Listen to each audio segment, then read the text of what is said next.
आता अजून एक मेन चॅलेंज असतो माणसांचा, तो असतो की पैसा येत नाही किंवा माझा पैसा अडकला, इन्स्टॉलमेंट कलेक्ट होत नाही किंवा जे अडकलेलं पेमेंट ते वेळेवर येत नाही. तर ह्या ब्लॉक्ड पेमेंटसाठी काय केलं पाहिजे किंवा काय उपाययोजना असल्या पाहिजे? तर माझे गुरु डॉक्टर KB सर सांगतात, फायनान्ससाठी, घरामध्ये कॅश फ्लो येण्यासाठी साऊथ ईस्टची दिशा सगळ्यात महत्त्वाची आहे. म्हणजे तुम्ही घरामध्ये, तुम्हाला आत्ता जे कोणी लोक बघत आहेत, तुम्हाला एक सोपी गोष्ट सांगते, घराच्या सेंटरमध्ये जा.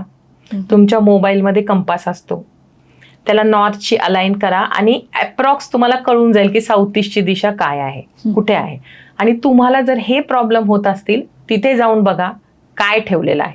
तिथे टॉयलेट आहे का, तर तुम्हाला त्याचं ट्रीटमेंट करावं लागेल. तिथे जर डस्टबिन असेल तर डस्टबिन काढावंच लागेल.